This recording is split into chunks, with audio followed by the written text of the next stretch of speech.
First of all, thank you very much, Taj, for hosting us. Thank you, Penguin, and the team at Penguin for doing this for Gauri and all of us. And thank you very much, HSBC, for being part of this evening.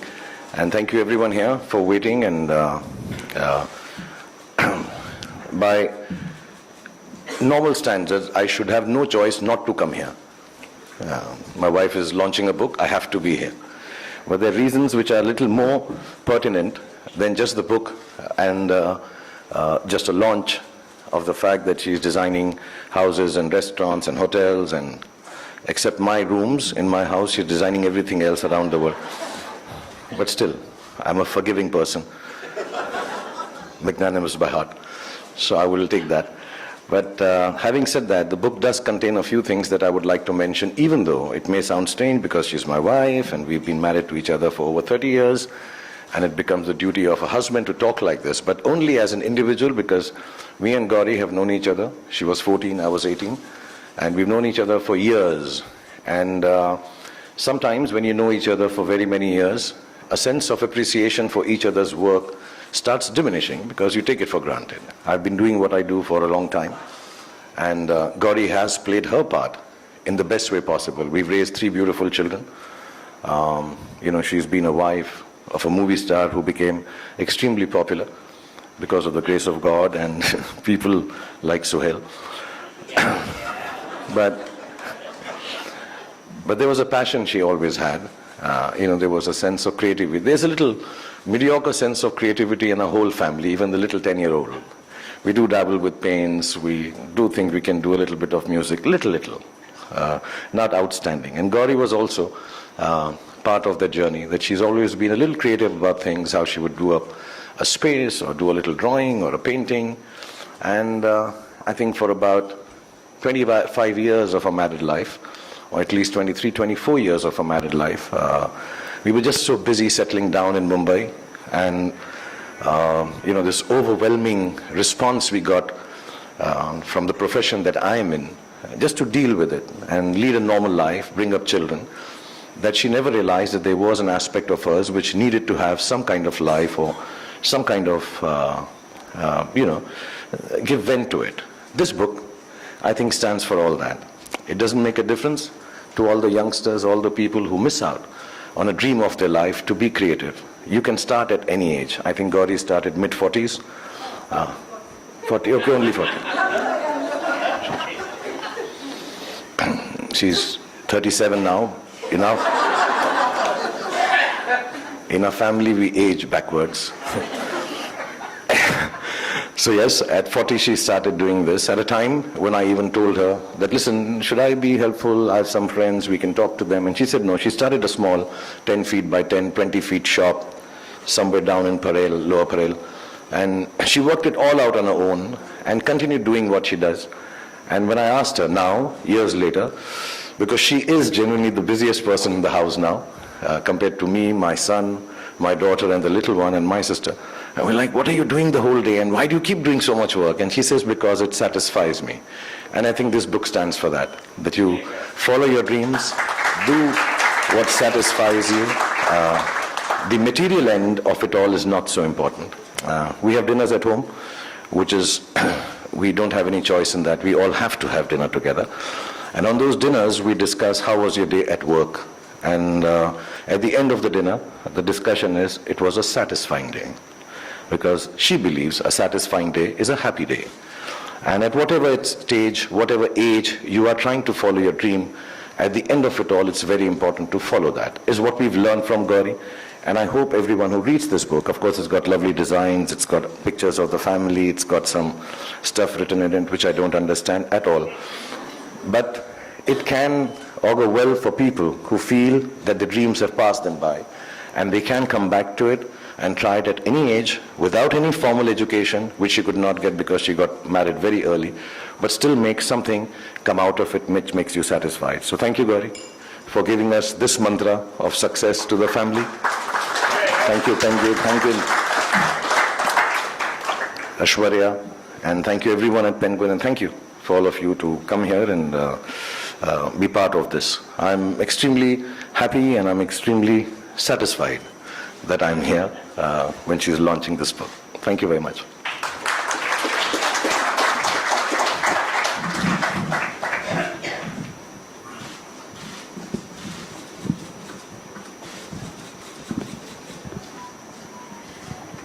Well,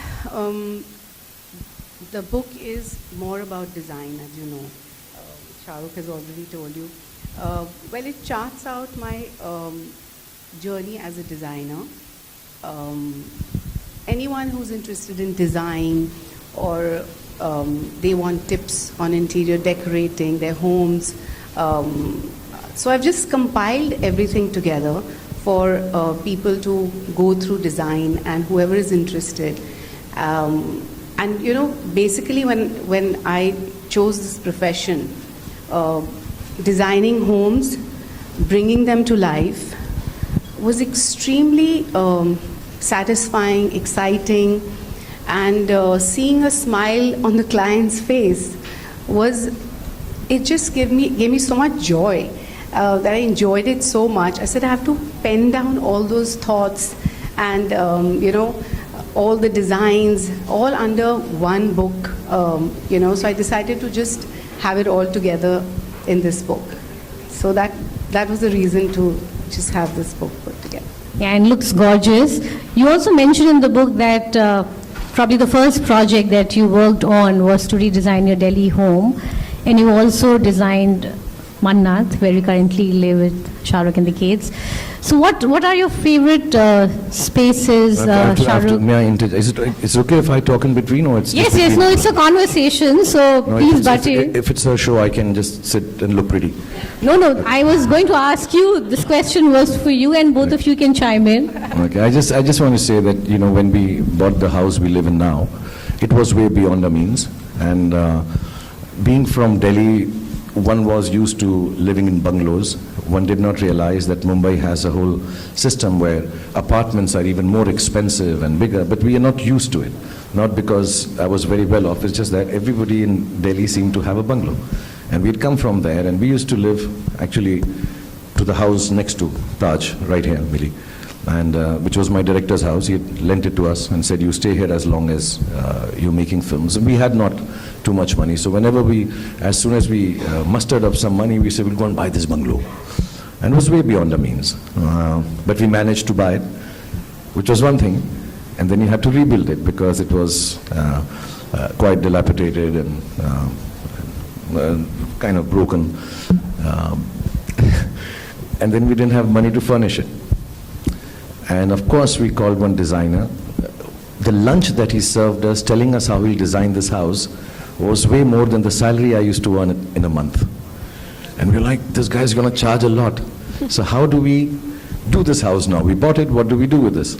And then the only person to turn was, I said, listen Gauri, you have little artistic talent, why don't you become the designer of the house? So actually Mannat started like that. So whatever little monies we earned over years, we kept on buying small things. I remember we had gone down once even to South Africa, I think, and we had little money and we bought the leather for the sofa that we'll put on. And all those small things we used to buy with, you know, at that time when you traveled abroad, I think you got 100 pounds or some amount of money that you were allowed to carry from India. So it was taken only to buy a decoration piece. So it took us a while, and I think that training ground is what actually made her start designing.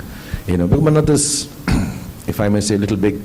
And then, you know, for her to start doing something at such a young age, not realizing without a designer, I think that kind of helped her also to learn. And, you know, then from one thing to the other, she kept on designing stuff. And for me, it's very nice that, you know, I don't have to look for another designer.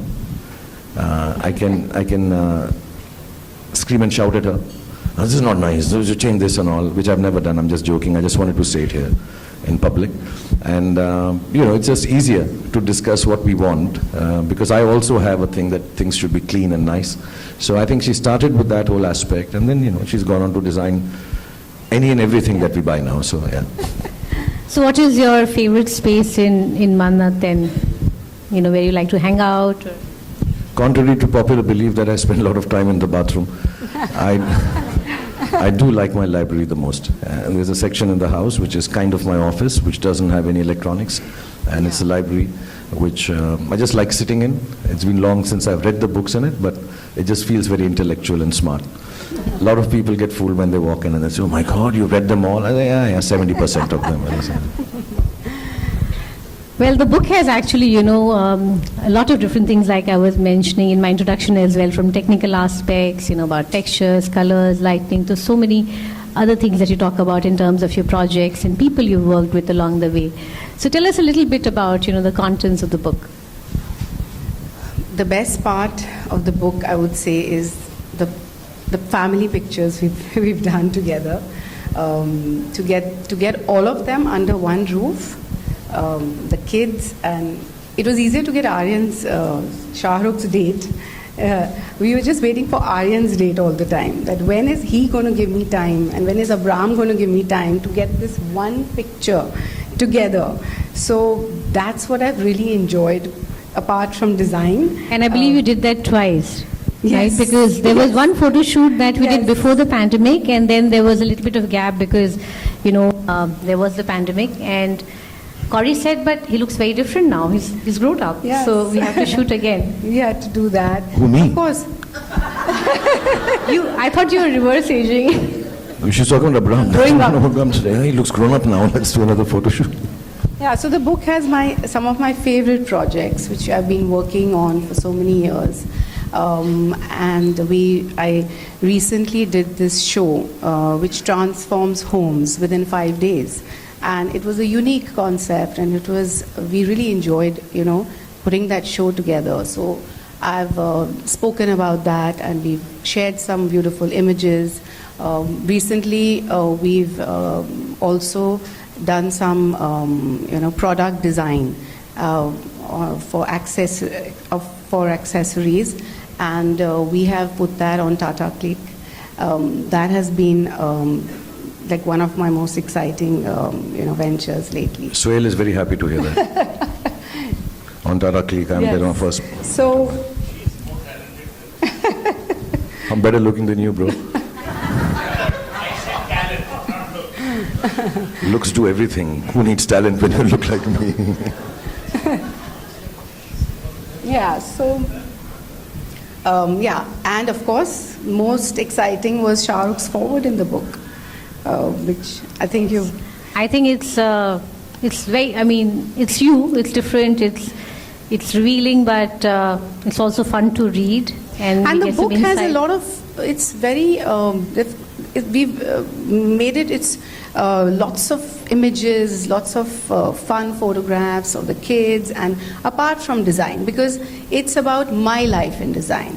It's about me refurbishing my homes, my Delhi home, the home in Bombay, Sharukh's Red Chili's office. So it's about my life in design. So it was very important to have Sharukh and the children a part of this book, a part of this journey, So I'm really excited to see how it's come up, and it's looking great.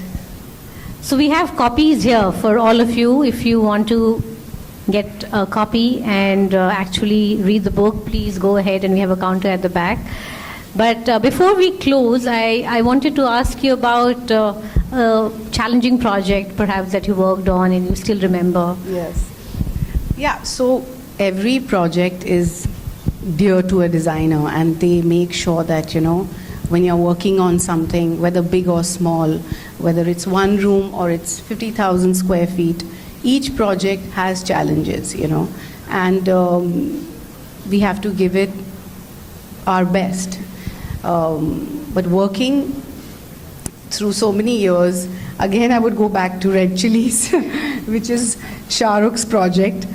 He's a tough one to crack, I would say, because the team is always struggling to get his approval, because he may come up with a better design at all times. So that was the challenge. Apart from Red Chili's being, has various verticals, whether it's the KKR office or is it the production, which is there, or the television, the film department. So many spaces all under one roof. to put that all together. And see, each person there, it's a different kind of, cricket is different, sports is different, visual effects is different, production is different, directors' rooms are different, editing suites are different. Now I think even we have some television aspects also happening there. And it's a different set of crowd. They may seem all related to entertainment, but they're all different set of people doing different kind of jobs. And I think that becomes, and we do believe, I believe, that when I go to a workspace, it should be pleasant and nice. You spend lots of time there. And I want it to be the best for the people, including myself, when I go to work there. So it's not that we were being difficult. Yeah, but you have to put it in an organized manner. It's in one floor. You talk about that. Yeah, you have to organize it and make it still work with, I think, 80, 90 people working there. And we're still at it, every day there's something new which is coming up. So I think I would go with that. I'm tempted to ask one last question to you, Sharukh, and this is something that you speak about in the foreword as well, where you say that Gauri brings a unique style, a bit of herself, her personal touch to each project that she works on. So would you like to say something more about it? I think it's very kind of her, to be sitting here and not really talking about all the other projects she has done. Before we walked in, she said, listen, I don't want to be riding on top of the fact that I've done this big restaurant, I've done this big house. So we'll talk about stuff we've done internally, which takes away a little bit of, not a little bit, a lot of hard work she puts into making sure her clients are happy. A living space or an office space are very personal, and people have choices. I just like the fact that, when she makes a house or a home or an office, it seems very lived in. It doesn't seem, just sanitized and clean. There's some warmth to it. It seems like it's a place where she would have liked to spend time too. So, and I think that makes it very personal. It makes it warmer. It just makes it nicer. There are certain things, when we are doing it in the house or outside also, to be honest. I've seen some of the places she designed. We go there, and the kids and me always go, oh, look, Mama's here, Mama's here. Mama's designed this part, like that. Oh, see, Mama style and all. There is this personal touch. And she takes it very, she's, what is nice is, we all do. In our family, we do work very hard and very professionally in trying to get what needs to be done. It's a culture we follow in our family. But somewhere down the line, when it comes to homes and houses, it is double the responsibility. It's not just a film that you make and hope everybody likes. A house has to be lived in by the families there and loved to death. So that is a double the responsibility. And I see her working at 3 in the morning, 4 in the morning, and the whole idea is to make it like a home or an office which seems worked in and lived in. Does not seem, like I said, it's sanitized and clean and just good walls and good floors. So I think that's an important aspect she spends maximum time on, because putting up 4 walls, floor and a ceiling is the easy part. Making it livable and lovable is, I think, what a designer should do according to the choice of the client, not just your will and fancy. Thank you so much. Congratulations again to you, Gauri. We're very proud Millie. of publishing the book. Thank you, Sharukh.